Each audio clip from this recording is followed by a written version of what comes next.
Welcome to the WellPlayed DLC podcast, Australia's juiciest gaming podcast, powered by SteelSeries. I am Zach Jackson, and joining me is James Wood, Good evening, gamers. Adam Ryan, Hello again. and Nathan Hennessy. Welcome How back. do? Yeah. Welcome back, Been a everyone. We had a Welcome week back. off. Nice and recharged, aren't we? So rested. So relaxed and recuperated. I'm just so glad that we had that time off, hey? Otherwise, where would we be today? I know. That's true. True words have never been spoken. It's been a I'm big... so rested. I could fight an elephant, man. I'm ready to go. I reckon you'd lose. It was a would huge terribly. week to take off, though. Zach, I feel like you were about to touch on that. Like, I know I watched the news headlines roll in on the week that we weren't here. I was like, But they all, but they all happened after our recording day, though. This is true. Yeah. So, Oh, we pick it every fucking time. We'll be like, oh, anyway, boys, that was a great podcast, and then we'll all collectively look at our phones and go, fuck. EA killed a man. Like, yeah, yeah, absolutely. What a week, eh? What a week. Anyway, we had a week off. What a 2 week.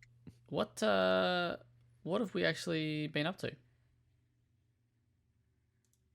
What have we been up to? I platinumed Resident Evil Remake, the one in the nice. mansion. Fucking tremendous game. Loved Absolutely. it. Like top to bottom, loved it. Platinumed RE2 in 4.5 hours. I was very proud of myself for that. Platinumed in 4.5 hours. Platinum in 4.5 hours. I found a really great guide Jesus. on YouTube and just pelted through that thing. I've had a very condensed Resident Evil kind of couple of weeks, and it's been really good. I will say that the RE remake, I assume you're talking about the GameCube one that was obviously then ported to other platforms. That save theme is my favorite one of all. Just thought I'd share that with I you. don't blame you at all. Yeah, it's That's perfect. my alarm tone in the morning when I wake up. Oh, Oh, nice. what a way to start your day. Absolutely. Yeah. Good lord. Yeah, if you're new, Zach's got a real thing for Resident Evil save tunes. And I can't recall any of them. And I've played all of them. They're all the same. Like they're all like the same. Well, They're all the they're same, all- but the first one's the best. they're all kind of different takes on the same melody or tune, whatever. Yeah, it's that's just right. kind of, it's just a Yeah. moody melody, isn't it? Yeah, Yeah. sort of. Anyway, A little dun dun dun dun, you know? that's a little din din din. All right. Adam, what have you been up to? What have you been playing? Outside of video games, I had a big couple weeks off because I went to Brisbane to see Blink 182 and had a fucking wonderful time. It was great. Also, going to Brisbane for any sort of live act is the way to go because we got there at like 3. I think doors opened at 5:30. We were like, it's a bit late. You know, the whole deal is you line up to try to get close because we just have GA tickets. There was no one there. Like compared to Melbourne, where it's like people camp out overnight and shit, there was just no one there. So if you want to go see a live act, go to Brisbane. I went and saw a band on the weekend, but not quite as big as Blink 182. So Who was it? We'll decide whether they're as big as Blink. it's Blink called the band 197. Camino. They played at 170 Russell, which is 1,000 people venue. Yeah, good. Maybe all right, maybe a little bit smaller, but Still a I'll great give them time. the benefit. It might 22 be just tracks. as good. Big set. Ooh, Fat set. Anyway, carry on with your got your week, money's so. worth there. Yeah, it was. We spent a week in Brisbane, and it was good fun. We went and did all of the movie world business, and I shit whipped my neck around in roller coasters and had a wonderful time. So they're the cues that you didn't get for Blink. 0. So What? we on I think it was the Green Lantern ride, which is the like a yeah. little roller coaster, really great fun. Upside down. Yeah. My friend and I did it 3 times because we would go on it, walk around, sit back down, and go again. Shit, that's never been my experience. I'm so We had jealous. the best run. It was Did you go unreal. during the week? Like it was like during the... Yeah. We went like midweek, and there were a couple of the bigger rides that were like under maintenance. The massive hypercoaster or whatever it's called was still up and running, but I think we just went at like the perfect time. So yeah, it was good. It was really a very fun trip. Back here though, all I've been playing is Helldivers, baby. That's it. Loving it. I Talking about live. believe it. Hughes. Haha. I haven't run into that Hey. issue once. No, same. Been a I feel lucky very boy. lucky. Yeah. Yeah. But games got me hook, line, and sinker. It is so dumb and so fun. Although we've been just killing bugs for the past, or since we all got the game. And we were like, you know what? Fuck it. We're ready. Let's face these metal fuckers and do an automaton mission. Better yet, we'll bump it up a difficulty. We're seasoned now. We know what we're doing. Actually terrifying. Like scarier than a horror game. Like there are these red bullets flying over you. You have to like dive behind rocks. It felt like a Full Metal Jacket or some sort of war movie where you see like hails of bullets. It was horrific. We failed miserably. Good fun though. Very very good fun. Game's awesome. The stories you can tell. I love that. Oh yeah, man. Solid work. Have you Nice job. shot many of your friends in the face? Oh yeah, my favorite thing is the turrets that can't distinguish between They enemies just and spray and pray, don't friendlies. they? Yeah. And they're perfectly. I mean, it's designed that way, but they're perfectly at head height. So like you Yes. walk past and you're just like, oh, you just get Ka-dunk. domed, Yeah. immediately dead. Yep. It's great. That or like calling something in on someone. It's just Mhm. it's a recipe for a good time. It is. Awesome. Nathan, what have you been up to? Zach, I've been my spare time's been taken up pretty thoroughly with review, but I guess going back a couple of weeks now, or a week and a half, I spent a good 7 hours with the Unicorn Overlord demo. Oh. For a demo, that is meaty, like a solid 7 hours of no filler, no backtracking, just having a good time making forward progress. I mean, with this game, as soon as you like breach the tutorial and you put that behind you, it just kind of washes you up on shore, goes, here's a continent, have fun, just go free. And it's really nice. I've got, had a few gripes that the combat was maybe a lot more simplistic than I first thought, but it's beautiful. And as I said, like 7 hours for a demo where the save progress carries over, that's a phenomenal head start. That's fantastic. They just really held nothing back. That comes out this month, doesn't it? Yeah, on the 8th. So we're just On the 8th? just a couple days out. Oh. From the Wow. game's It's release. the 8th. No. Unicorn Overlord. Can we get Let's a have fact look check on see. that? That sounds way too early. 22nd I'm going for. Late 20s. No, reckon? it's the 8th. Oh, wow. It's the 8th. Yep. Jesus. Had that one marked on the mental calendar. This is one I've been really looking forward to. Maybe a little bit less after the demo, but not by much. Like it was still like play that demo if you're curious. You're How long getting is the more game? than your fair share. Like, do they have like a rough time frame on the game? They tend to make pretty substantial experiences, right? Like I imagine. Yeah, Maybe. I've never played one that's less than 20 hours, so I expect 20 to 30. So still, that's my point. Like, you're seeing what, a third of the game in the demo? Brilliant. Mm. Yeah, damn. Huge. Good for them. Great for them. Good job. Atlas. It is Atlas, isn't it? Atlas and Vanillaware. Yeah, dream team. Vanillaware. Love that. Yeah. Are they known? I feel like Vanillaware is one of those situations that like they don't make anything Zach would like, but I think Zach would fuck with the spirit of the team. You know? Yeah, Like yeah. the They're an scrappiness of them. independent Japanese studio that's been around maybe like 30 odd years, and they just put out a game like once every 5 years, and their games are like heavily known for their watercolor, hand drawn aesthetics and stuff like that. Okay. I do like me. I'd love to go out for a beer with them, but as soon as they start talking mechanics, he's like, no, thank you. Yeah, Yeah, well, fortunately, the that's mechanics okay. in those games I think are pretty light. They're real aesthetic first games, and it seems to work for them. Nice. Very good. For me, just a tiny little bit of Deathloop in the little time that I've had, and I've been reviewing a game called A Twisted Tale, which I think is out this week, but I've not rolled credit, so I won't talk about it this week. But it's a point-and-click game that I discussed. Pretty neat, but I've got some gripes that we will discuss at a later date. Interesting. Also releases on the 8th. There you go. What Is a that month. Friday? What a month. Yeah, Friday indeed. Cool. Alrighty, let's get stuck straight into it because we've got heaps to talk about review-wise. So, Nadam. No, actually, no, we'll have a Nathan sandwich. Nathan, do you want to give us one of your two first, and then we'll get Adam in the middle, and then you can finish it off. I'll go the Thaumaturge because the other one I think if you're already starting to fall asleep by the time the other one comes around, this podcast will definitely see you nod off. And that's no offense to Solium Infernum. It's actually great. So we'll start with the Thaumaturge. So offended, this though. is a... Hey? I know. Yeah, right.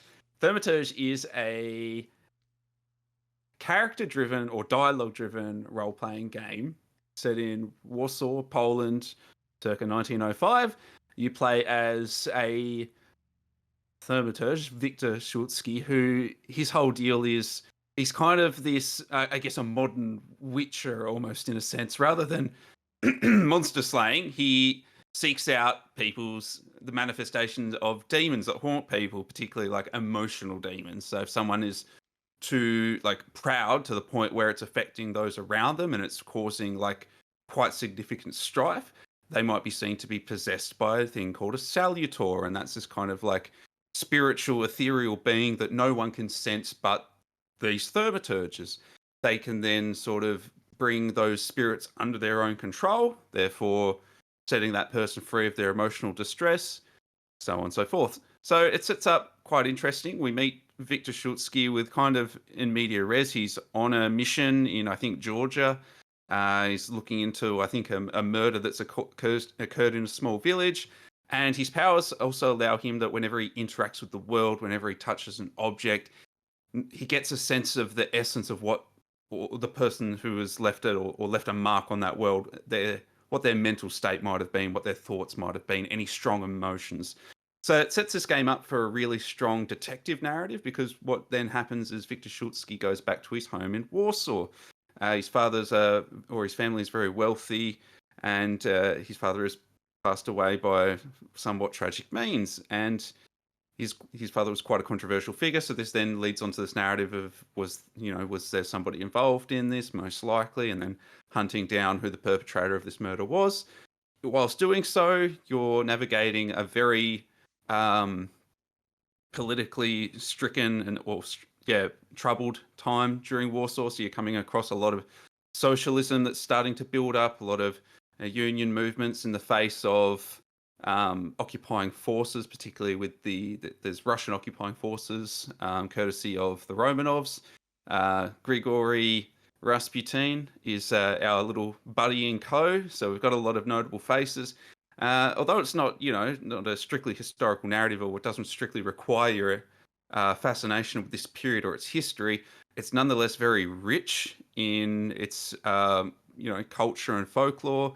It's you'll just be having a random conversation with a character in a side quest, and then you'll get to talking about what Polish pride means as a resident, or rather, as a resident of this country that's currently being occupied on all sides. It doesn't really have any strong identity because all the occupying forces are trying to colonize it and change its identity. And then you start talking about things like, Nobel Prize winners. Like the first female Nobel Prize winner was out of Warsaw, and they have these really cool nods to what makes what I assume is the developer's strong love of this place, because this is a Polish team. This is Fool's Theory, made up of folks that worked on the original Witcher.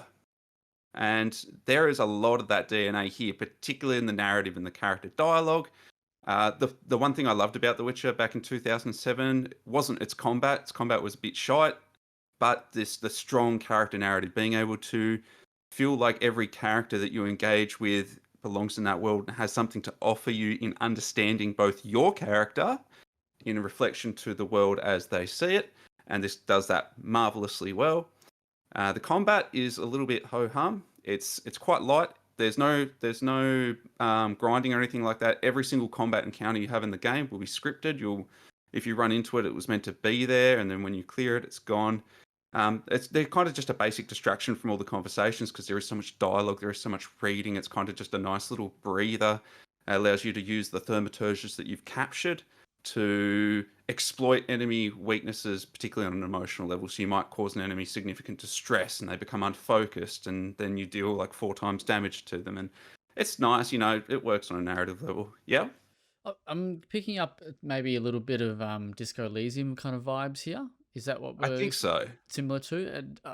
Is it also like a top-down isometric-y kind of game? Like, what's the Yeah. So you're absolutely right. Yeah, so it is a fixed isometric camera. So this is going to be a top-down experience. You won't be moving the camera around. So it's very classic in that sense. The benefit I thought to it is it means that you're given a specific view of the world, and everything in it has to belong there. Like the developers have meticulously placed every detail because they know that they don't have to account for what's off camera. You're always just going to see what the developers want you to see, and that works really nicely. When you're in combat, it goes to like an over-the-shoulder type of view where you see your character's back, you see your salutors and your enemies in front of you, and they're always just dudes with guns or sticks. They're not anything remarkable. As I said, no one. If you come to this game expecting strong combat, it's not there. You won't get it. Combat probably only accounts for about 20% of this experience at most. It's really not the bread and butter. But when you get it, it's nice. The progression. So when you level up per se, it doesn't really have like XP meters, but as you explore the world, progress, everything you do kind of fills up a bar that gives you a skill point. That skill point goes into a skill tree. The skill tree is very linear. It's like you've got like 4 trees. They're just a single branch. And as you go through and level them up, they improve not just your combat abilities, but your investigative abilities. So when you go in to talk to a police officer or something, they might be holding information from you.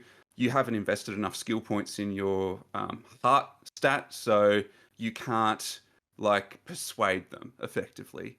Or in some instances, if they're particularly troubled, you can even, and there will always be narrative consequences for this, use your salutors, the ones that are specifically tied to particular emotions, to change the emotional state of a character, which is going to open up new dialogue options.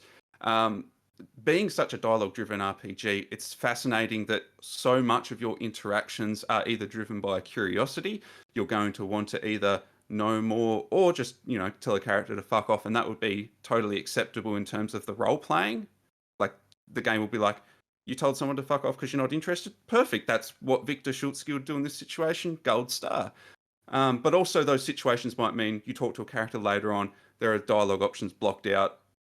And then other times you might have dialogue options blocked out because you haven't investigated enough. So everything is in service to expanding the dialogue, giving you more options and potentially more consequences. Just because you work really hard in an investigation to unlock a specific dialogue option that is grayed out and you're really curious and you're like, I've worked hard for this, doesn't necessarily mean that option is going to have good consequences. So the game doesn't really want you to be, consumed by progression systems and having to game things. Just be curious, and the game rewards us tremendously up until about the ending. The last act flew through in about 2 hours, as opposed to the preceding games 6 to 8 hours. Just kind of tied off everything really, really quick. It was just fight after fight after fight after fight, like Zach was talking about with Banishers. You can't avoid these fights, so it just funnels you down loads of them. By this point, the game's not interested in giving the fights anything new, so it's the same fights you've been doing for the past 20 hours. Nothing new to add. It just feels like padding, and then the game hits basically just before you hit the credits, you get a slideshow telling you what the consequences of your actions were without actually showing you. Like you've affected so many people. Some people have died, some people have lived, some people have been horribly compromised because you thought you were doing the right thing. There's no easy choices, and the game goes, here's what happens to them a month from now in a quick slideshow, rolls credits. And I was like, oh, that is really shit. So I went back, tried a different ending. I got basically even worse than that. It was just a quick monologue and a fade to black. And I was like, oh, this really sucks. So the game is like so grandiose in its potential narrative implications and then kind of flubs it at the final hour. And it really felt to me that maybe they were rushed or they just couldn't get the scope there because they'd set up everything so beautifully. And if they just landed it with any of these narrative, I mean, there's so many narrative pathways. Maybe others are more fleshed out than what I got. There's certainly far more than 2. I only saw 2. It's so grand the way this narrative can go. It's remarkable. So I loved it. Is there voice acting? Oh yeah, there's no line of dialogue in this game that isn't voice acted. Okay. Every bit of this is voice acted, including most of the reading is usually also spoken to you via Victor's internal monologuing. He's fantastic. He's very much a Geralt, very soft spoken, but still with a very dry wit that can come across quite cutting, depending on the choices that you make. But it is also a mixed bag. There's no Polish dialogue option here. It's just English. And when you're going to do this level of voice acting in a place like Warsaw and everyone's speaking English, you could imagine there is quite some hilariously, You got to rough. imagine that that's for sort of optimization of getting this thing out to as wide an audience as possible, right? Like this seems like a relatively young studio. I mean, I know they've obviously got DNA elsewhere, but I'm guessing first game from them. Second, That there was another game that came okay. out from them a while ago that passed my radar, probably yours too. It was called Seven. Yeah, no, nothing. Okay, interesting. Mm. Do you think this would have been better without combat? Oh, hey, yeah, I do. I okay. think the idea of combat works because it's really cool. The idea that he just has this like leather book called the Grimoire and he casts spells kind of like a Witcher would. But the implementation here is so thin in its execution that I wouldn't care if it was just truncated, just flashed in a kind of cutscene or something. Yeah. But maybe if they like, there is every opportunity here to do a prequel. There is so much rich lore in this game talking about like the Thaumaturges before the modern day, because at this point they've mostly died out. Where they could go back and expand it. I mean, that happened with The Witcher. The Witcher 1's combat was just a rhythm clicker. That's all it was. And then we've gotten to The Witcher 2, The Witcher 3, where they're full on, action, character action games. They're brilliant. So we'll see. Cool. What score did you slap on this? A big old 8.5, and I had to struggle to get there because the ending did sour me so much. But after a little bit and sort of digging back into it at the start, I was like, no, this is a remarkable game. I'm so glad to have experienced this. And it's only $50 dues. I didn't know the price until it released today. And when I saw that price tag, I was like, no, that is killer. Like for that price, I hope that they do well. That is brilliant. And I think if you got any interest in like Warsaw at all as a setting for a paranormal role playing game, this will just suck you in. It's got such a rich story. As you were explaining it, sorry, Zach, No, if you could just keep keep your thoughts to yourself. I was giving your video review a cheeky little watch as you were explaining it, which is great, by the way, and you should all go and watch it. Thank you, Ash.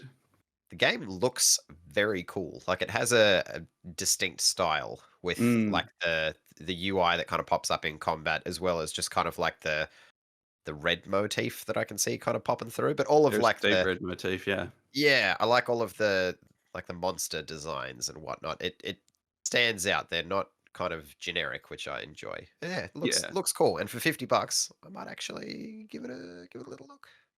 I was very surprised. My partner April has been nagging me for like the last week, like, when is that coming out? When's that coming out? Because she's walked past me enough and seen me playing it that she's just drawn in. So the moment it launched this morning, I think it came out like 5 or 6 a.m. this morning. The moment she got out of bed, first thing she did was bought it. Like she's been so pumped for this. So there's definitely people that are going to love this. It's nice to see it. No, I was just gonna say it's actually out on consoles and PC. So consoles soon, next month or the month after, very, very, very soon. Google. I'll hold out. I also just learnt that this team is doing the Witcher remake. Yes, they are. Very exciting. Yeah, and it's nice to know that this was developed in Unreal 5. Unreal 5's the engine they'll be using, so hopefully that means some good skill carry over for them. I wish them all the best. I think just remarkable stuff here. Cool. Good job. Well, Adam, get your spandex out. Crank your intro music, and let's. The cream, it's rising to the top as we speak. Thinly veiled references to wrestling aside, yes, I have reviewed WWE 2K24. I think this is the third of the 2K games that I've, aside from Battlegrounds, because we don't count that because it was dog shit, that I've reviewed in a row. So it's kind of been nice to see its progression from going off the back of 2K20, which was an abysmal car wreck, to 2K22 coming out, which kind of revitalized. 23 kind of revised a little bit further and kind of narrowed down on exactly what they're after. 2K24, they've pretty well realized what their vision is for the series going forward. This is a really, really, really solid kind of soft simulation style wrestling game. It's not like AEW Fight Forever. I reviewed that, I don't know, 6-8 months ago now, where it's just full arcade. This is very much like you're trying to recreate matches. but it's fairly simplified. Strikes are kind of fighting game, square, X, heavy, light. If you hold the stick in different ways, it'll be different hits.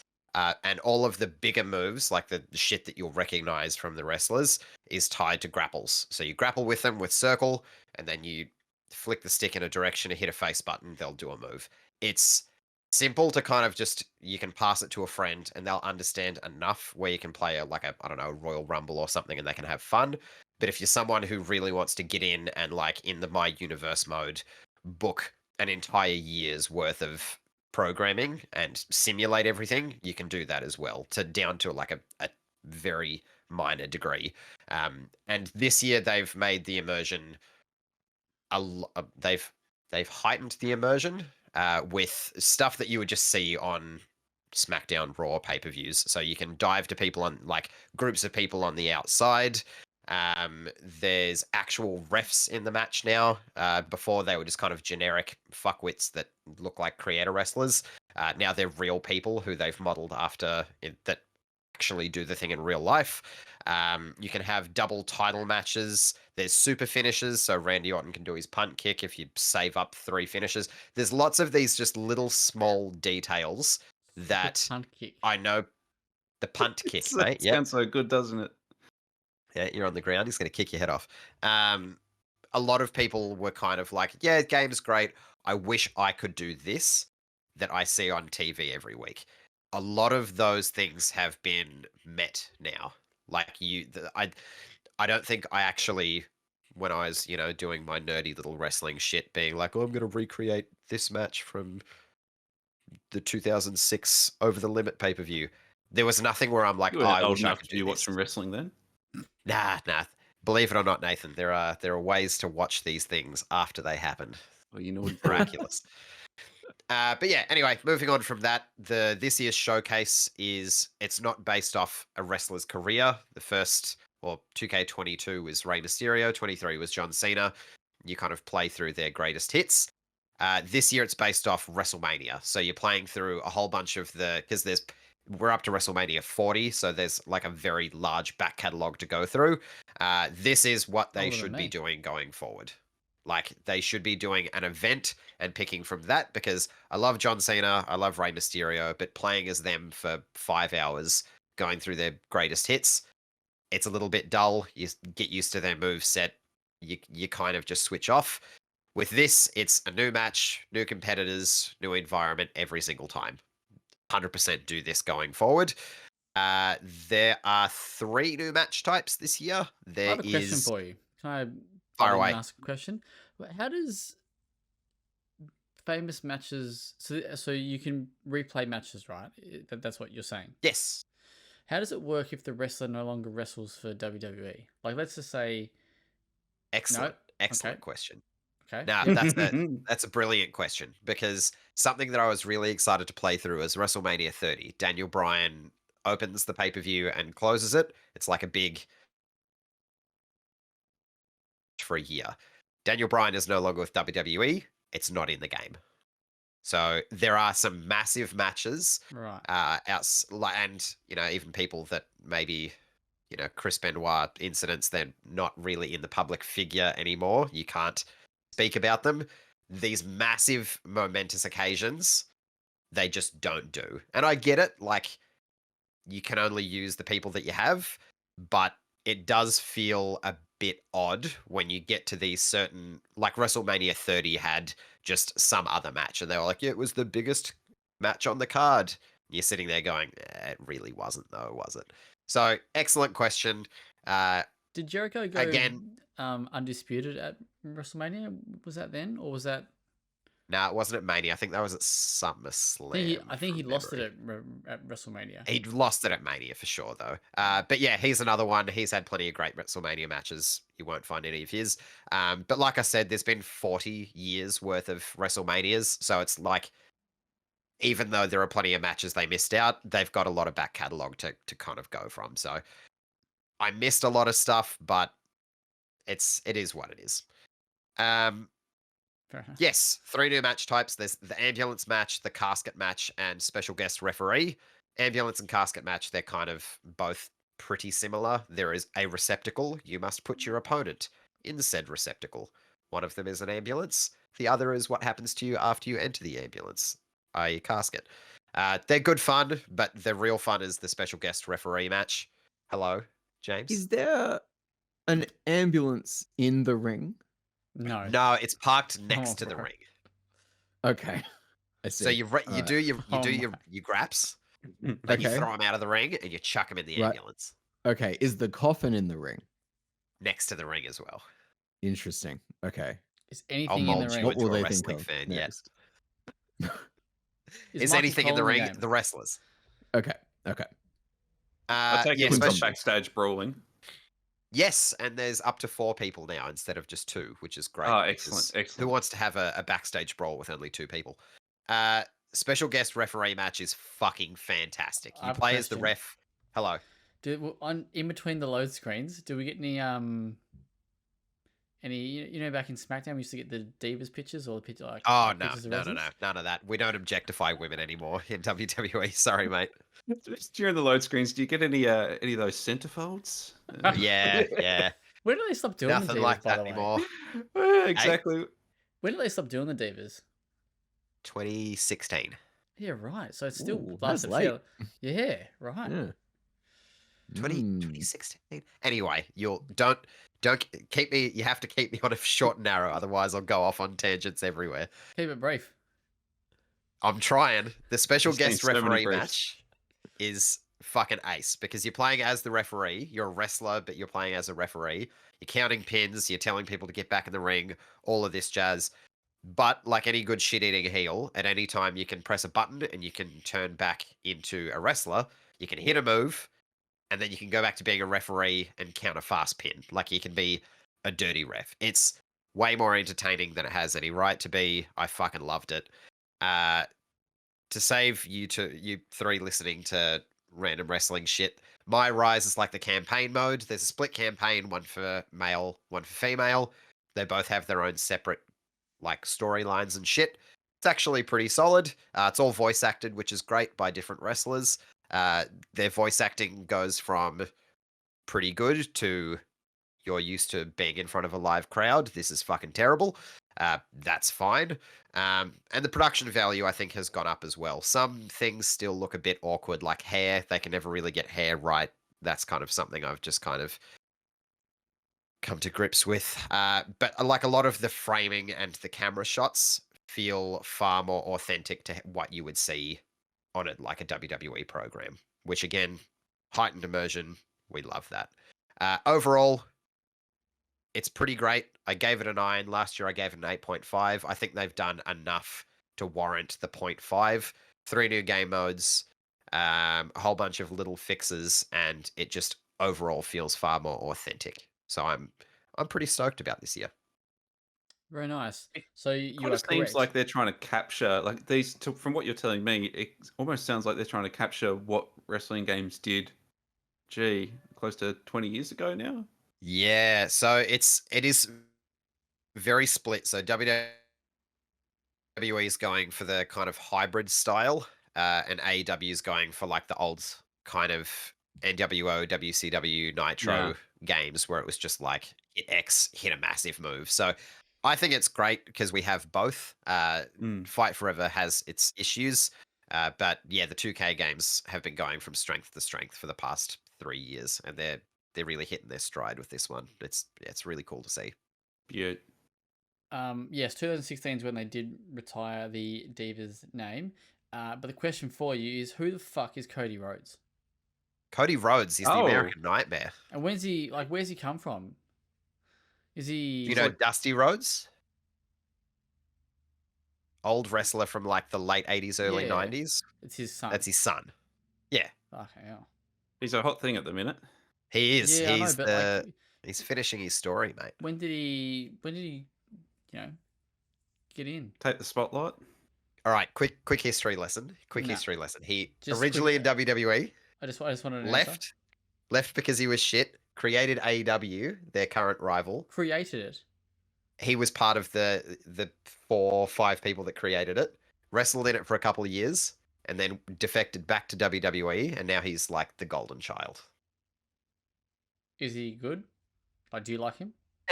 Yeah. He's very good. He's very, very good. He's I'm got a not great sold on theme that one. song. All right, nice work. You can go read the review on the. Go on, James. Is Mysterio, this Rey Mysterio figure, Yes. any relation to the Spider-Man villain? Is there No. like a continuity of concept there? Like Mysterio? No. Yes. I wish. Mysterio is the name, or Mysterio? Yes, he's a luchador that is from Yes. like a long line of Okay. yeah. Okay, No okay. relation. Do you still Understood. have So the? tiny, notably tiny. Cosplayed as still- the Phantom once though in WCW Ah, in bringing it full Halloween circle. Havoc though, so Yeah. I reckon there you Zach go. would have loved that. But do you still have the Rey Mysterio mask that I gave to you? It is currently behind this door. Have you ever worn it at a time that I would be very impressed? I wore it The during mask stays on in bed. Yeah. I wore it during a Zoom meeting with my boss, my boss's boss, and my boss's boss's boss. So Mm. and I will take the meeting then quickly took like a very serious turn about HR related just things, and I felt like slowly take it. yeah, I was like, oh no, okie doke. Very good. All right, before we get to Nathan's final one, just a couple of quick shout outs because we do have 4, so I'll go a couple before and a couple after. But Mark has published his Penny's Big Breakaway review, and he says Penny's Big Breakaway is an enjoyable audition, clogged by the usual 3D platform trappings, but fun and colourful enough to get away with it. Hopefully this is the first of many adventures to come. Gives it a 7.5. Mr. Jordan Garcia has reviewed Persona 3 Reload and says Persona 3 Reload risks feeling like a Persona 5 mod with some of the proposed changes in its promotional material. However, Atlas rose to the occasion and succeeded in bringing the series' seminal moment into the modern light. 9 out of 10. Nathan, you've got a review for Solium. Actually, no, sorry, Adam. How do you say that again? Solium Infernum. Look at me go. Like there was ever any doubt. Yep. Well, you've been doing it your whole life. Nathan had to deal with that live, so I think he's earned that little noise that just came out of him. I reckon it might be to do with this game, and that sounds misleading, but I am keen to hear this journey. When's the last time you played a game that fucked you up so much like you couldn't sleep? It like fundamentally changed your mood for days on end. And it's not that the game was bad, it's that the game was trying to manipulate and elicit certain emotions from you, certain toxic emotions that just made you a real piece of shit to be around. Like, does anyone have those games? If you leave it with me, I bet I have one. Maybe Breath of the Wild when that first dropped. I was a monster Really? during that period of time. Yeah. Wow. Yeah. But continue. Yeah, Talk right. to me about Okay. So Solium Infernum. yeah, so this game's kind of like this is kind of like my Joker moment. Like this made me go fucking full sicko mode. This one. This is a grand strategy game from local devs, Melbourne outfit, League of Geeks. Previously worked on digital board game Armello. If you look at Armello is very colourful and bright. Soilum Infernum is very dark. It's set in the bowels of hell, where each player is a contesting archfiend. The throne of hell is now vacant. Satan's absconded, and the archfiends of hell, people like Beelzebub and Lilith and so on and so forth, they're effectively in a Cold War competition to try and convince the conclave of hell, the kind of like council of demon elders, that they are the ones that are fit to lead hell. So what unfolds in this grand strategy game is, on the surface, looks somewhat similar to your Civilization kind of 4X games. Everything's hex based. You're moving armies around these hexes, turn by turn, and there's a diplomacy menu where you can make demands of other players before going into war. But that's kind of where it stops, because those games, those Civilization games, also have you like managing your cities, you know, placing buildings, looking after your civilians' morale, maybe doing a spot of farming and resource gathering, tech tree management. None of that's here. This game is purely a conflict simulator, and everything in this game incentivizes basically full-faced conflict, whether it's heavy-handed or backstabbing, whatever it might be. That's what this game wants to elicit. I wasn't prepared for that. I thought I'd read the marketing. League of Geeks have been very forward in saying this is a game where if you play it with your friends, they won't be your friends anymore. And my goodness, I have not been able to look at my mates like in the same way since we've been playing this motherfucker. Like, this is an uncomfortable game. But to its credit, this game is so confident in knowing what it wants to be. It wants specifically to make people... So it challenges the idea of how you would typically play strategy games. In strategy games, there's always risk involved in conflict. If you want to go and alienate another player, they might slap you back, it might hurt, could put you back. If you're passive in this game, if you decide you're just going to take a few rounds to work on your engine, build up a few armies, things are quiet on the borders, so I'm just going to do me, you're fucked. You're going to be somebody's plaything. You are going to get strapped to a chair and whipped for hours. If you are not careful, you will be somebody's bitch.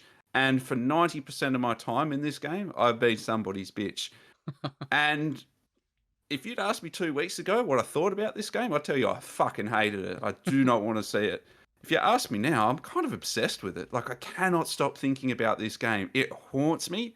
I have sleepless nights where I'm like, fuck, like it comes to me. That I'm like, because this is primarily an asynchronous multiplayer game. What that means is you'll be able to play several different sessions with several people around the world, and you'll take your turn and you'll leave until Steam dings you with a notification. Brilliant. It's actually kind of great because in this game, it's you only make small moves at a time. For most of your game, generally speaking, you'll be able to make 2 orders, and those 2 orders are virtually any of the things you can do, whether it's buying something, sending a trade, like a request to another player, moving a unit, like 1 space kind of thing. All of those things are going to be one of your 2 turns. And most of these games don't go for longer than 60 turns. What this means is every single move you make could make or break you for the entire game, and it's cruel, and there's no safe moves. You might be thinking, well, if my borders are fine, if no one's around, I can just, I can work on my economy, get some money, so I can, build towards an army or something.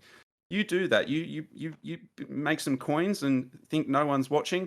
Everyone's aware that you're currently by yourself, not embroiled in conflict. They can just cast spells where they just loot your banks. Loot your banks, loot your banks, loot your banks. Or they can be crueler. They can wait till you've built your armies, and then they can convert your armies to theirs. They've just taken your armies. You're a bitch.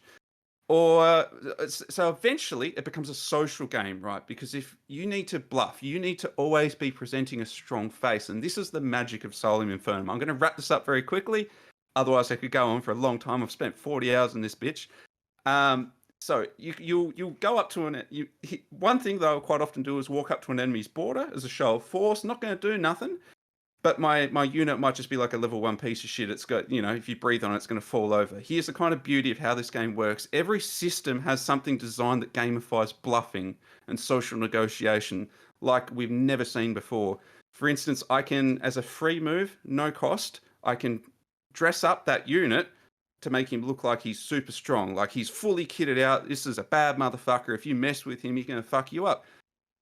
All it takes is for that player on the other side of the border to go, is he really a big boy though? Walk over, blow me off all over, I'm gone. I've just put myself 20 turns behind. It's that kind of game. It's so fucking mean. So it wasn't until about 20 hours in that I realized that this game wanted me to be a piece of shit. So when I was playing with my friends, like I even played with Jordan, right? And the thing is one of the other players was like, Nathan's got the most experience. We're just going to shit on him right from turn 1. So right from turn 1, I'm getting requests from them being like, give me all your money or it's war. Give me this or it's war. Because you cannot go to war until you've denied a request. So you're always getting requests for outlandish shit that you can't provide. And then they just march in and take everything for denying them. It's that kind of passive aggression. Jordan, though, he was fine. He was left on his own. He snowballed. The guy who had only played the tutorial, like, tripled my score. Because everyone just figured out it's just, if you weren't mean to Nathan, if you're not squashing the most lethal threat right from the go and just being mean, that's your way to win. Like, yeah, it's the least passive game and it's the coldest Cold War simulator I've ever played. It's brilliant. It's a fucking 9 out of 10. I love it. It's got a couple issues. My biggest issue, and this will be what will make most people not want to touch it. There is nothing in this game to bridge the gap from tutorial to knowing how to win, or knowing how not to just damn yourself to absolute failure. There's just this big rift. Most games will have like a single player campaign that maybe tutorializes you further or introduces and drip feeds some of the mechanics to you. There's none of that. This game has a challenge mode called Chronicles. It is a challenge mode. It requires you to be fully understanding the character you're playing and every single mechanic. So if you go from tutorial to Chronicles, you're going to have the worst experience. That's not made for you.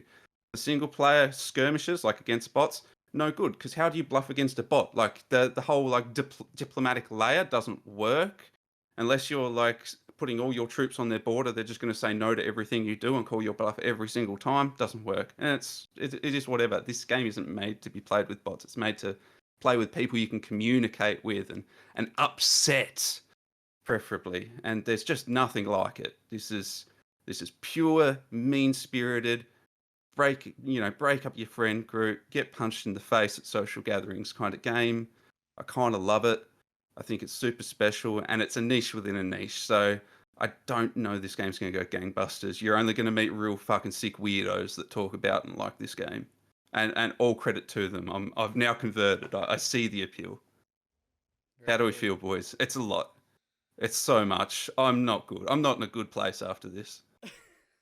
Can I Just no, Adam, go for it, James, please. No, James. because mine is kind of a downer question, so I feel like you should go first. Okay, cool. I think that may have been my favorite review discussion that you have given on the podcast. It's fucked me up on a fundamental level. Like, I'm not joking. Like, my life has been fundamentally different in the past couple of weeks. Like, how does a game affect you on that level? This does. That's remarkable, right? I'm scared to play it now because we obviously played it for talk through. Oh, we were so innocent back then. We were, but we I were could so feel naive. I could feel the hooks of like the asynchronous promise of being able to just kind of like jump in and out. But it's great when you tune in the next morning and find that all your shit's just gone. Like, you don't know, everything's gone because everyone's just decided to pick at your corpse while you were sleeping. I think you have done such a good job at telling me that this game is good that I don't want to play it anymore. Oh, I don't think most people should touch this game. Like, and yet I wholeheartedly recommend it. Amazing. James, get in there.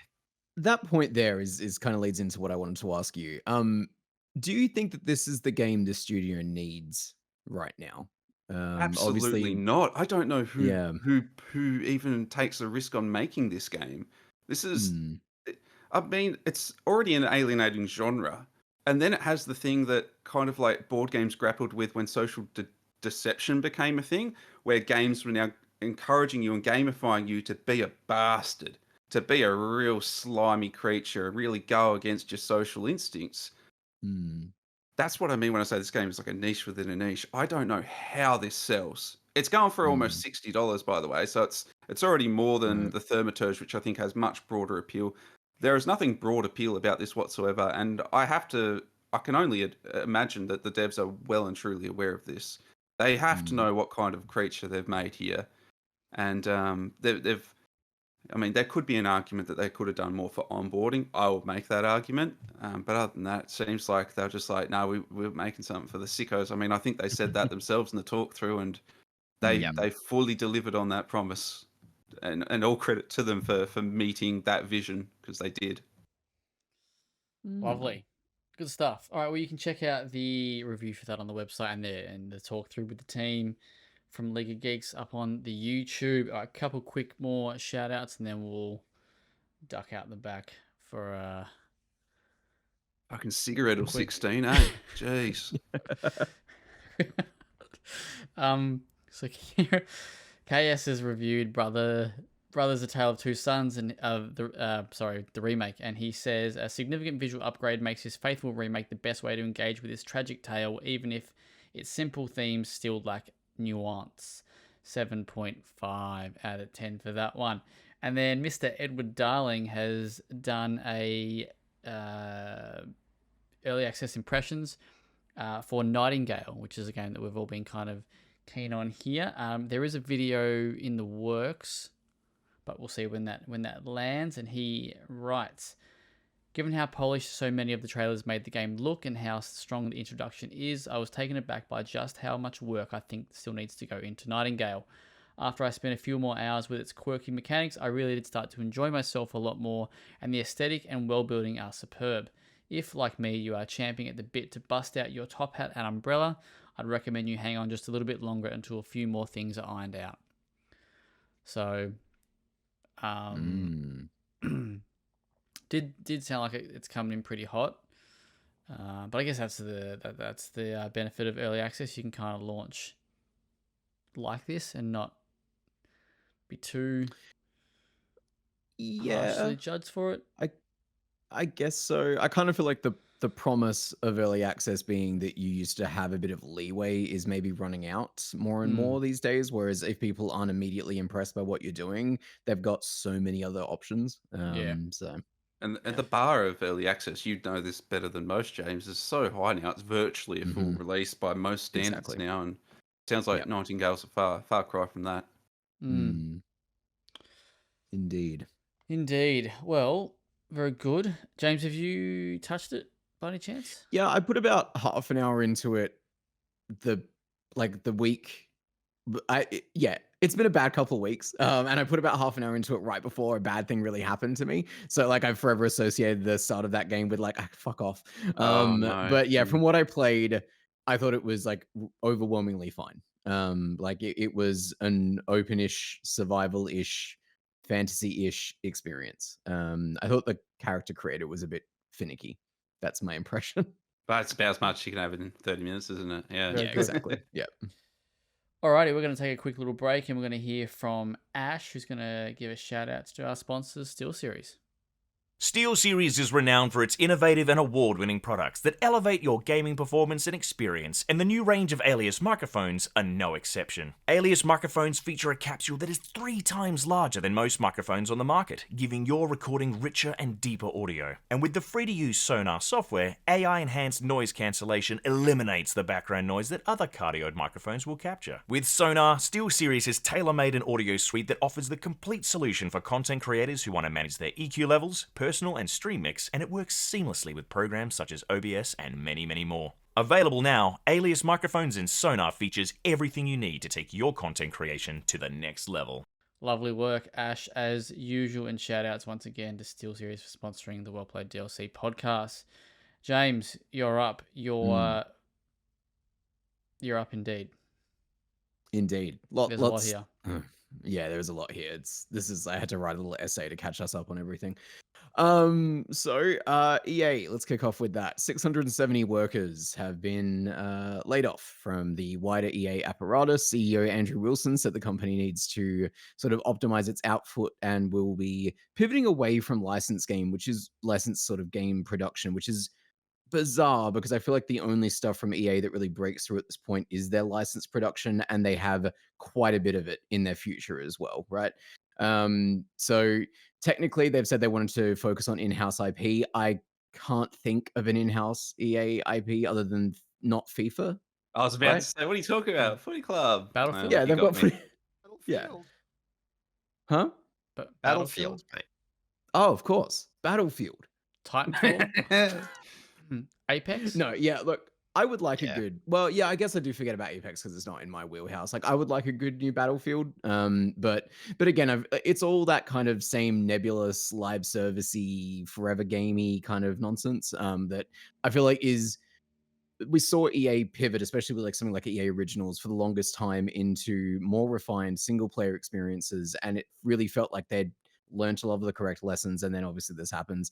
Part of this restructure means that Respawn Entertainment's Mandalorian first-person shooter has been just completely shelved. Apparently, they were like 2 years into development on this thing. There were several vertical slices that everybody who played it in-house was like, "This is fantastic. You know, you guys are doing the right thing here."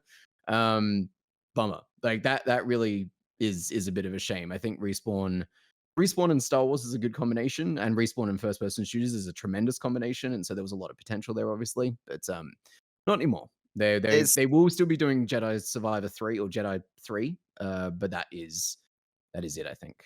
Yeah, so there's a little snippet from I forget who, Laura Millet, president of EA and technology, kind of did the press release for this. Mm. And she says, as we look at Respawn's portfolio of the last 3 months, what's clear is the games our players are most excited about are Jedi and Respawn's rich library of owned brands.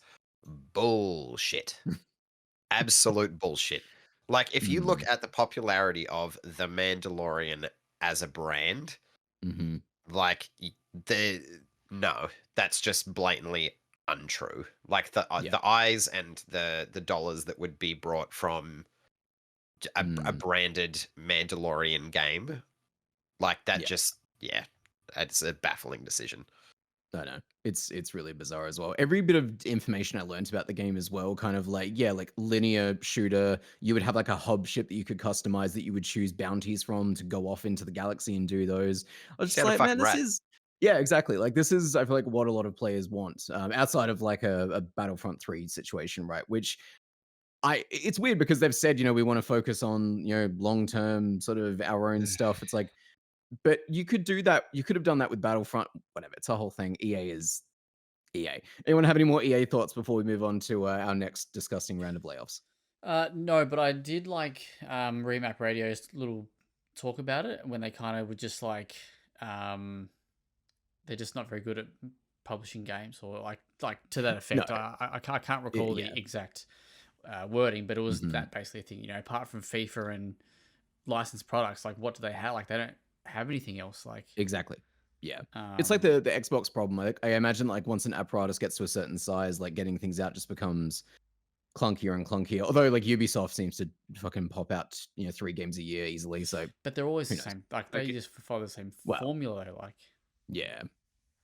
really banking on Dragon Age and Mass Effect, maybe.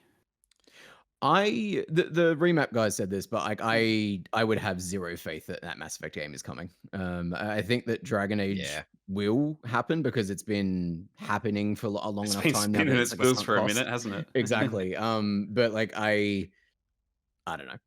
And also like the BioWare that we know is no longer this BioWare. So like what are we even asking for at this point? But it doesn't even have like the brand recognition that it once did as a studio. I don't think. I wonder what is going to happen with EA Originals, because all this tells me is that they don't give a fuck about making anything new and interesting, and they just want to continue banking off tried and true shit from the past that they personally own. So like, what does that mean for EA Originals? Are they just gonna? Is it gonna be like, oh, we tried that, it didn't give us immediate gratification in the form of dollar bills, so we're just gonna forget that we did that? Like that's the one that hurts me the most personally. Yeah. Like Star Wars, but last year, AVM and Wild Hearts, they were great. Yeah. Oh, Avium. That's a well, I kind of do want to have the Avium conversation, because there was a big hubbub about the amount of marketing money that EA had put into Avium, and it still not being a very successful game. And there was so many other factors going around in that, like release window. The name isn't very good. Like I don't think it sells itself particularly well. But it's one of those things that is like on the back of my list of like, I will get to this one day, and when I do that, I will probably end up coming on a podcast and saying, oh, did we fail on Models of Avium? Because like we probably did to some degree, right? Like we all made the jokes about it. I made the joke. His name is Jack. Like he can't not. But I don't know. But it doesn't have a C though, right? It's spelt in a different way. JAK. I think it's like Jack as in Jack and Daxter Jack. I think. I thought it's edgy, Yeah, exactly. Yeah. Speaking of edgy, PlayStation decided to not be outdone by Xbox and let go of 900 workers. Sony Interactive Entertainment President and CEO Jim Ryan, on his way out of the company, by the way, this is just a great little end note for him, said in an internal email, "We had to step back, look at our business holistically, and move forward, focusing on the long-term sustainability of the company and delivering the best experiences possible for our community. The goal is to streamline our resources to ensure our continued success and ability to deliver experiences gamers and creators have come to expect from us." how this is manifested is PlayStation Studios London is completely gone now. This was a team that was largely working on PSVR 2 titles, which obviously leads into that PSVR 2 being adapted for PC, potentially, rumor that's going around. So that thing seems pretty dead in the water. But layoffs have also hit Insomniac, Naughty Dog, and Gorilla, right? So this is absurd because Insomniac just shipped the fastest ever selling PlayStation game in Spider-Man 2, right? Like they did everything right and they still got hit with layoffs. And it's just, I don't know, really sad to see. Apparently, some internal games have been shelved as well. A live service Twisted Metal game was apparently in the works, which, of course, I guess I don't know. Yeah, messy. I don't care for this. I think you very much touched on it there. Like Naughty Dog, I mean, as much as we hate to see it, I suppose you can see it from a business standpoint. They put a whole lot of money into The Last of Us Online, which turned out to not bear fruit. So it kind of makes sense for there to be some cutting there. Maybe there wasn't people brought on specifically for that. No longer needed. Understandable. The VR thing just fucking makes me sad because PlayStation has such a history of making these great platforms. Like, oh, I don't know. Have you guys ever heard of the PlayStation Vita? Have I ever brought that up on the podcast before? And then not supporting them. And I thought because the PSVR, they didn't support very well, but they were like, all right, we're going to double down PSVR 2. I thought, excellent. That sounds great. Now they're gutting all of their studios that are currently working on shit, which is just a bit depressing.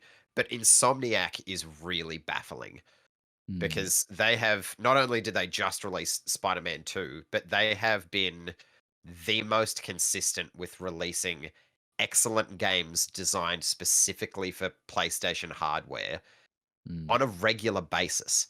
Like Spider-Man, Miles Morales, Spider-Man 2, Ratchet and Clank Rift Apart. Like, what other studio do they have that is throwing out such high quality games at such a frequency? Like, we look at Sucker Punch. Like, exactly. Like, we look at Sucker Punch. They did Ghost of Tsushima, lauded. It's done wonders for PlayStation, and they've had nothing since then. Last of Us, Naughty Dog, they did Last of Us remakes 1 through fucking 69. And they've done nothing since then. But Insomniac, thank you, mate. Cheers. Insomniac's been like they've been fantastic, like by any metric. Yet they get cuts. Like it's fucking baffling. I think it's just sorry, it's been pent up for like 2 weeks. I think it's just the whole industry though is just fucked. For sure. And it's like the budget's getting bigger, returns getting smaller. You know, that kind of stuff to a certain degree.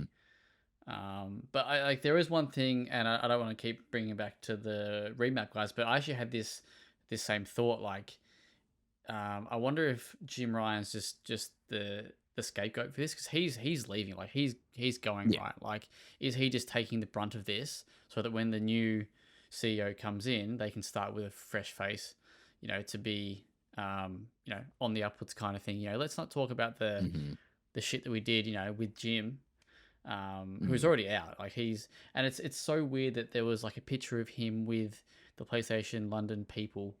Like 2 weeks ago or something. Yeah, yeah, it's fucking gross. Because there's no way that he would not have known. For sure. No, that memo like would have already been made. No, overnight. Yeah. He's earning his severance. He certainly is, isn't he? But I think it's that shit. It's fucking real shit. Like, and I know we whack Xbox very, very hard for doing this kind of stuff, and you know they're doing it the same. So, it's no, I agree. I think it was like the interim CEO of PlayStation was in the news like last week for that kind of oddly translated quote about we need to get more efficient about the way that we make games and whatnot, and as it related to Bungie, I think it was. And like I do wonder, like we look at Naughty Dog and a lot of the PlayStation sort of studios are actually good examples of this. Of like you said, budgets are too big. It's taking too long to get these things out. Obviously, something needs to fundamentally change about all of this, but I do feel like gutting long-term talent is not the way to go about it. I feel like you just need to get better at, you know, like feature like scope creep and whatnot. Like, just make better games, but smaller games. Yeah, we'll just make like these cycles. They're too long. Yeah. Like they are far too long. Yeah. Like what's Naughty Dog would have been like part 2, right? Was the last game, and that was what 4 years ago? 4 years 3 ago. years ago. 3 years Yeah. ago. Yeah. Yeah. And we've heard nothing about what they're even So we're probably years away. Like they might not even have a PS5 game at this rate. I mean, yeah, it's plausible. Yeah.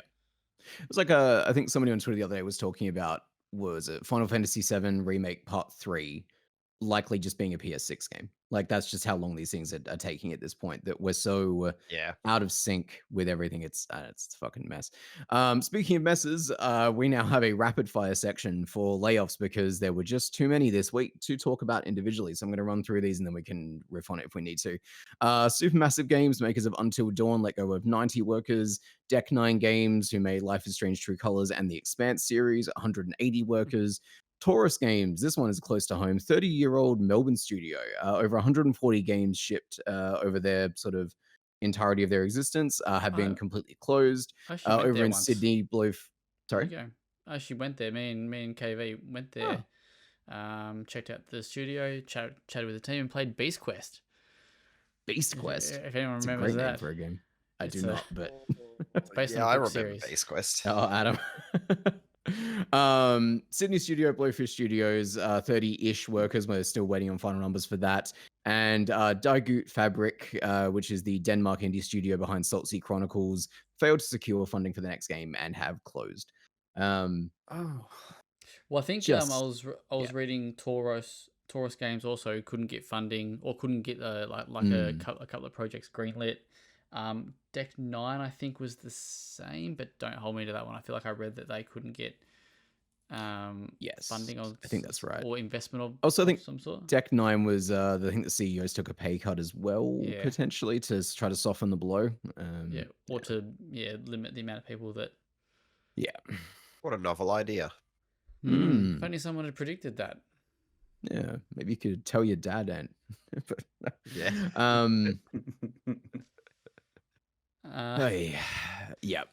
It's fucked, and it's just gonna get worse.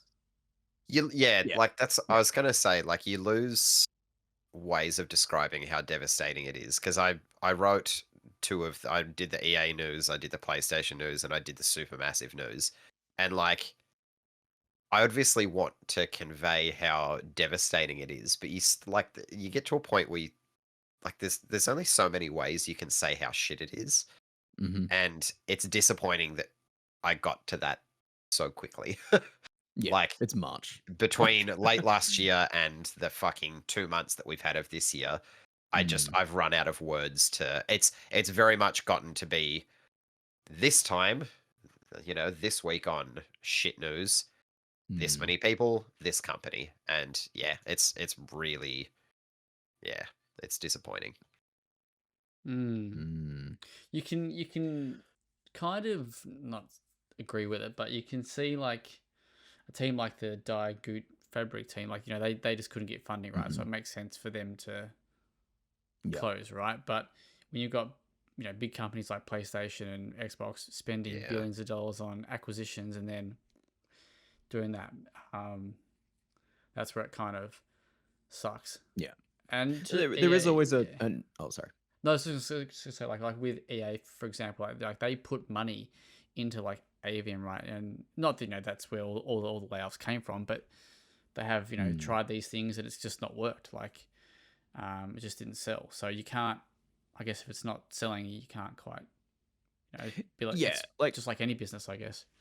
Yeah, exactly. It's hard to tell sort of where the line is between the natural flow of businesses operating sort of as they're meant to. Because like video game industry has always been sort of like it lives or dies based on the success of a game, right? And so ideally you do relatively okay, that funds your next one, you sort of go on from there, right? That's organic business stuff, technically. But then the Xbox stuff, the Sony stuff, it seems very much just bottom line number go up driven. And that's a whole different beast. So,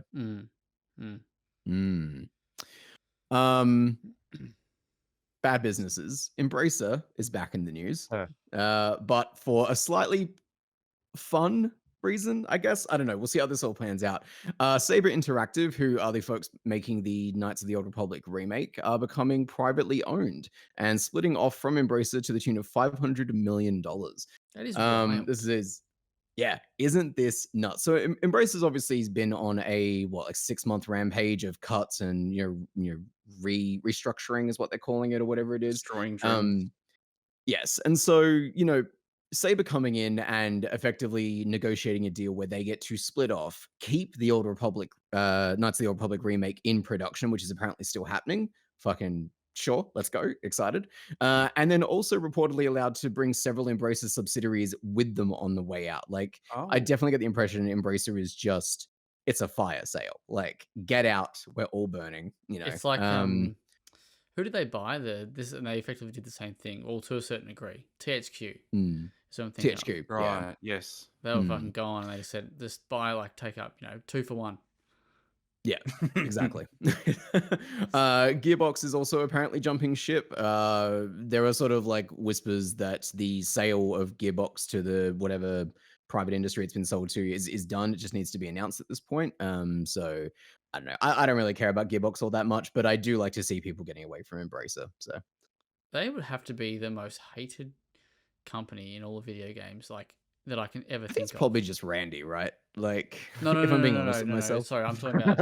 I can see what's happening here. I'm talking about Embracer. Oh, He's talking yes. Embracer. Yeah. Got it. Like, I can't think of a company that's been, like, across the history of any.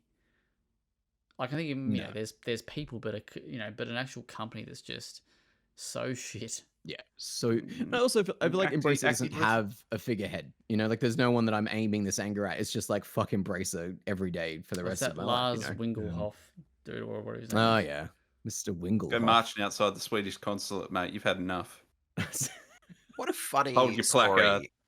What a funny story Embracer is, though, because I remember when they first because they were affiliated with THQ Nordic or whatever it was, and They like bought them, yeah.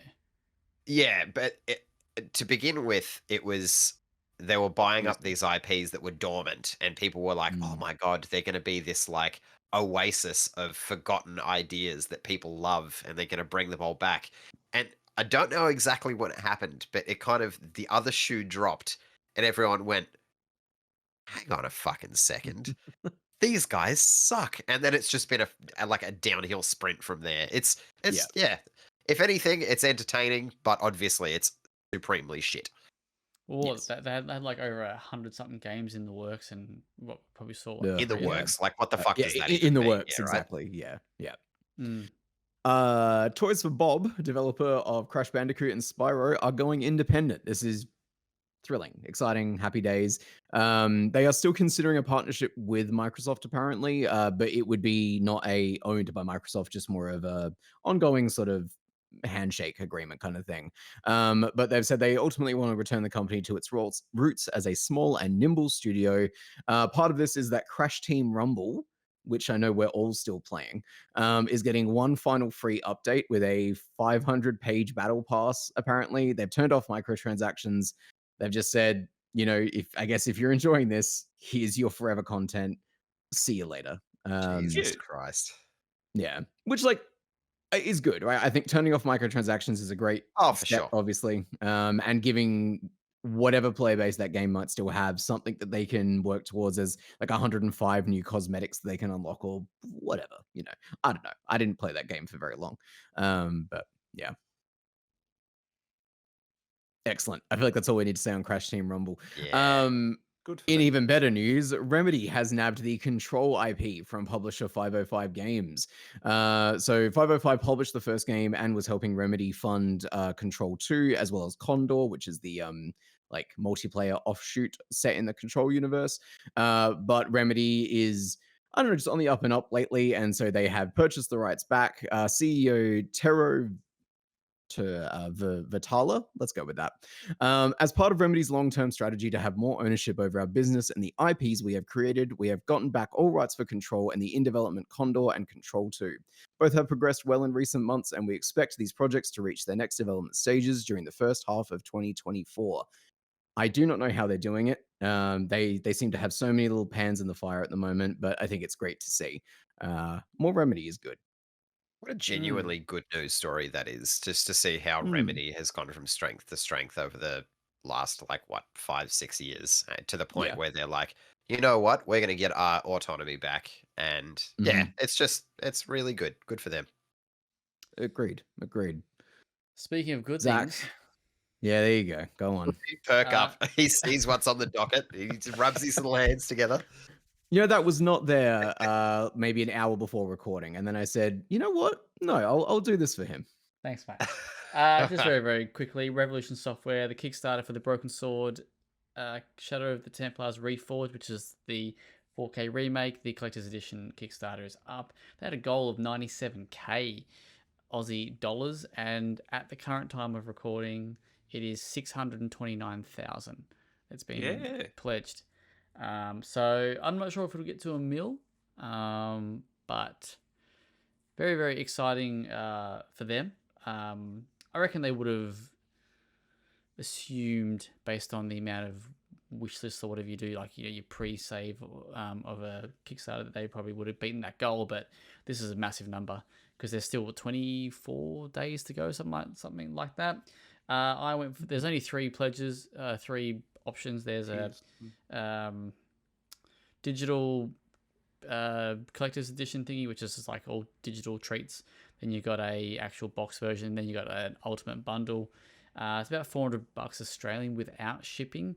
And I went for the big boy, which you get a George figurine. You get, basically it was because you get the vinyl and the art book. That was because I was going to go with the middle one and then throw in the art book. But then with that, it's like another like $60 and you can get the vinyl and stuff. Like, yeah, might as well, eh?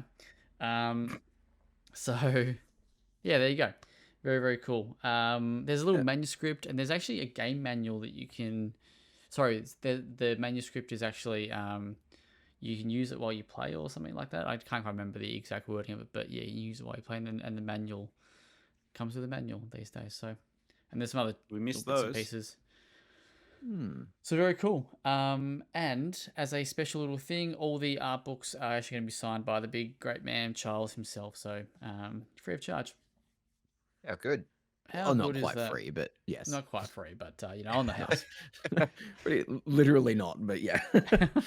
No, this is like me with the Immortality design works, where like I looked at this and I thought, yes, that is a fuckload of money, but like this is a game that, you know, you want to have something for these things, right? And I appreciate that you went sicko mode and did this for yourself. Mate, you should have seen Anna's face when I told her how much it cost. It was, she thought I was joking.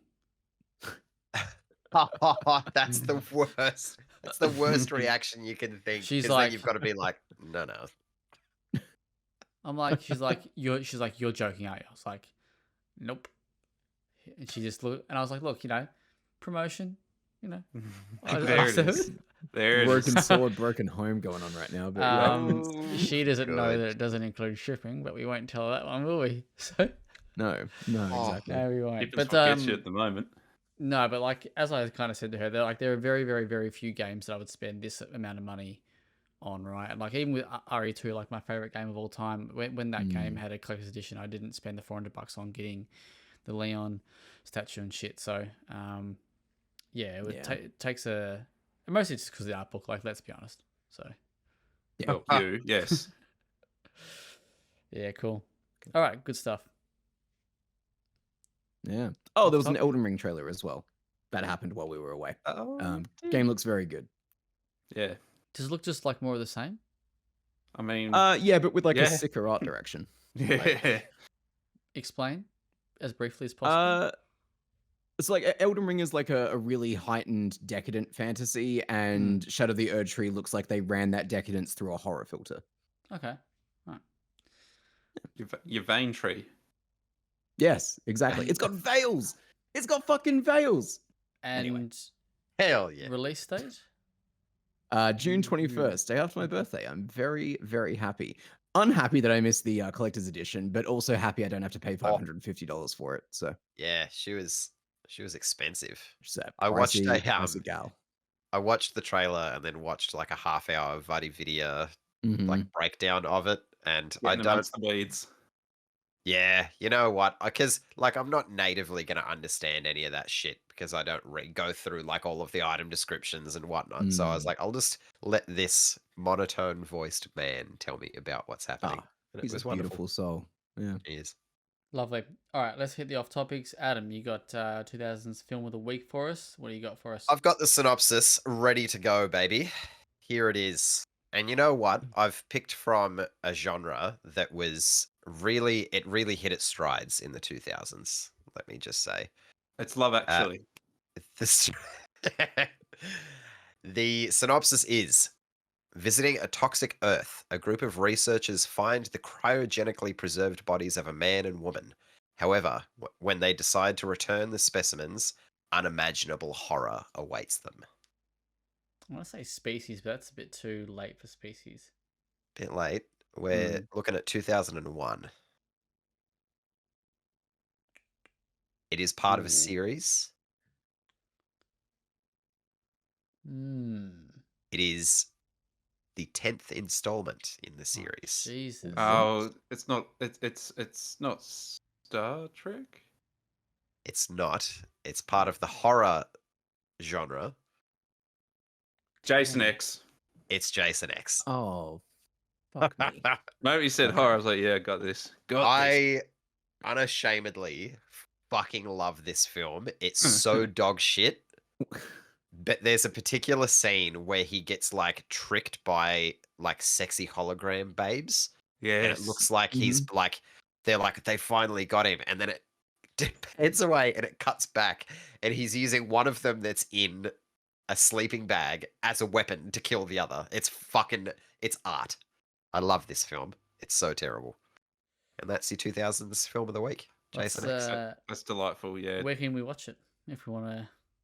Mate, if Your you place? were so I'll inclined, which I suggest maybe don't, Apple Prime or Apple TV. Amazon Prime or Apple TV, pardon me. What's the Back shed of a drug dealer, preferably, because there's just you need the right environment for it. How After the Rotten Tommies, we're That looking at must be like 19%. 19. Yeah, okay. Deservedly lower. so. This film is fucking terrible. Those It's so bad. tomatoes, they pass their use by date. They're off, mate. Oh yeah, mate. They are no good. That's the good thing about those Friday the 13th films. I think every second one is like so silly. It's kind of enjoyable. There are the odd ones that take themselves seriously and they just. But this shit jumps the shark. It's Jason in space, for fuck's sake. Like, exactly. good lord. They did it. Space just what doesn't time. work, does it? With like Dino Crisis, Jason. Nah, just Dino don't go to Crisis went to space. space? Yeah, Was that don't one talk real? about it. Dino Crisis. I is wasn't great. aware of this. Yeah, okay. It's All right. Jetpack We don't have Xbox time. One, shit, so, awful. Yeah. Killed the Oh, series, yeah, mate. that one. Yeah, okay, I'm Yeah. with you now. Yeah. I'm not. Fucking Good idiot. old it's bad. Xbox. I only played the first one. Yeah, right. All right, off topics. Anybody want anything? Anybody watched anything they want to talk about very quickly? Go ahead. Go. Hi, Adam from WellPlayed. I watched while I was in Brisbane because apparently I had nothing else better to do. You know, all of the activities that I can't do here in Tasmania. I watched the Five Nights at Freddy's movie. Oh, Look at me go. Do you know what? Okay. It's not complete dog shit. It has a few little moments here and there that are almost half decent. And I think I appreciate it because I think it could be used as like kids' first horror movie. Like it's not so scary that they'll be traumatized, but it's scary enough where it maybe will, light a little fire in them to become a horror fan later in life. So if it manages to do that and it inspires a new generation of horror fans, then I take that as a win. Imagine your And Matthew sicko arc. Lillard's in it, so he's fucking great. Your sicko arc starts with Five Nights at Freddy's. Poor kid ends up at Jason X. Yeah. Was it scarier than Mithrigan? Yeah, it's scarier than Okay. Mithrigan. Mainly because Mithrigan is like there's no scare factor. That doesn't really try, does it? Whatsoever. Yeah. Fair. Apart from the fucking TikTok dance, which I find really terrifying. Oh, Very good. that's me. Anybody else? Yeah. No, please. April and I, we smashed through Mr. and Mrs. Smith on Prime Video, and we Okay. fucking loved it. We had the best Excellent. time with it. I mean, I didn't enjoy the original Mr. and Mrs. Smith with old Jolie and Brad Pitt that much back in the day. Like, it was fine. It's an action romp, didn't really have much brains, whatever. It does nod to the best parts of that, but really, if you never saw that, it wouldn't matter. This is very much its own thing. It was brilliant, very funny, great action, particularly for what is ostensibly a TV series.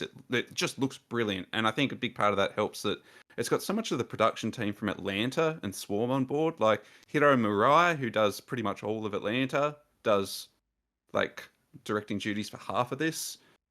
Donald Glover does like the other 25%. Obviously, those two hit it out the park on Atlanta and on Swarm, so this makes it 3 for 3. It's very much one of those projects. So it respects its audience. So lots of twists and turns. We never knew what was coming with each episode. It is episodic, so they are these self-contained episodes with an overarching narrative. But every single episode has like a celebrity cameo. Paul Dano pops up for a few, and there's a lot that I won't spoil. I think he comes in the first episode or so. But yeah, it's actually quite brilliant, and I really, really hope they get a second season because I did not feel good about this. Like when I heard about this, I was like, this sounds like a disaster. Why would you reboot that? But they've done marvelous work reinterpreting it. Nice. Interesting. It's on James? the list for sure. Dune. Just the first? Dune. No, I've seen. Well, okay, okay.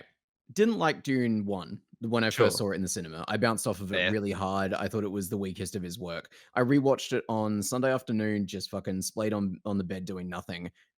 Raptured, like totally fucking Good. It yes, I clicks. see the vision now, right? Yeah. And then I went and saw Dune 2 on yesterday morning, and oh, that is cinema. That is that is so Oh, good. I Marty. was I was very, very, very surprised at how taken I was. I cried twice during this thing. Once Damn. was pure overwhelming joy of watching a movie play out. Like what was happening on screen was so triumphant and so big and so loud that I was just like, yeah, I fucking love movies. And it was good to remember that feeling, that overwhelming, just I'm in this moment with this movie.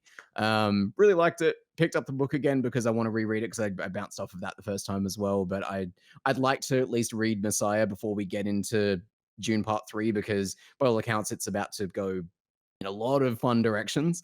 Yeah, very, very good. Rebecca Ferguson, fucking, what a beautiful woman. Yeah, good I shit. hope we get God Emperor of June. That's the one with the baby and the yeah okay we can't, but yes, cool. My son's a bit fucked up. Yeah. I can't imagine we're gonna get that one. I think that he's pretty much said like I wanted to do Messiah and that's kind of it, but I hope Coward. someone else picks up the Coward. mantle. Yeah. Yeah, exactly. Yeah. But yeah, no, very, very good. I loved it. Highly recommend going to see it on the biggest screen you can. No, I Solid. definitely want to. Stuff. Nice work. I got Can you top nothing that, for Zach? you. No, No. I Oh, you've watched, been a busy boy. rewatched Dark City again on the weekend. Fell asleep halfway through. Be like that. And that's about it. Looking forward to starting season 3 of The Maya, which is a Polish TV show. So yeah, that's pretty much have had no time to watch anything. Lots of Gordon Ramsay still for some reason. So- That's your comfort Of viewing. course. Yeah, I don't know. I just really enjoy watching him swear at everyone. You've been keeping up with maths? I'd be lying if I said no. Well, I saw that little eyebrow twitch. Yeah. well, He's got Anna me. watches it. Anna watches it, so I can hear Ah, it. don't throw it on Anna. It's Let's true, not do like, this little dance of every- well, it's on, so I have to watch it. No, every now and again I'll sit and watch a bit, but I haven't really been. Yeah, I don't really know the full extent. I know that one of them's a huge wanker, but oh well, So I've heard, yeah. So yeah. There you go. but yeah, I try and avoid it Jesus. where I can. Sometimes you got to, Yo. Maps just finds a way. it's not good. It's not good, and like, you could literally be doing anything else that is way more productive with your life than watching those fuckwits. Like, Yeah. But here I am. And yet, You know. yep. All right, cool. Anything else we want to discuss before we go home? Actually, Oh. James, before I forget, one of my Kickstarter rewards should come in this week. It is a book about The Last of Us. So remind me to tell you about that when I Part get it. 1 or part 2, or just holistically? Just the universe. Yeah, by third. Okay, yeah, cool. Third editions. Oh. Third, yeah. There you go. 04 word by what's his name? Old mate, the actor whose name I've forgotten. That's scary. Likes to hear himself talk. Oh. Joel. Help me out. Pedro. No, Baker. the other Joel. Oh, Troy Baker. Baker. Sorry. Yeah. Other Joel. When you said likes to talk about himself, it took me a sec. Oh. Yeah. Oh fuck! I watched the Hideo Kojima documentary, and it's so self-serving. Likes to and talk ridiculous. about himself. Oh my god. He's a documentary loved about it. himself. Yeah, it's On Disney fucked. Plus, and yeah. Speaking Troy of, Baker's in it, and it's a mess, but it's enjoyable. one not parting long, gift is it? for you Go on then. is the Nickelback documentaries in cinemas March 27 and March 30. Make sure you go The see it. audacity to give it a fucking cinema release is unreal. Bold. Huge, mate. I'm going. I've got my tickets. I bet you are. Fuck oath. What kind of outfit do you wear for that? Yeah. Preferably something with a hood, so you can just walk in and out with anonymity. Not sure yet. I'll let you know. All right, cool. Thank you for listening to this week's episode of the WellPlayed DLC podcast. You can check out the content on the website, www.well-played.com.au. Check out Nathan's Skull and Bones and his Thaumaturge review. Yeah, if you hate yourself, check out Solium Infernum too. Check that out. Do we have a video review for that? We'll see. We don't have a video review for that at the moment, but Not yet. we've also got I think Ash might have a couple little things coming, so keep an eye out for those. Otherwise, have a great weekend. Go Blues! First week of the AFL season this week. So Yeah. Hope they do well. Carl. Go team, go sports. Bye. see ya. If they go well, he treats us good. Bye bye.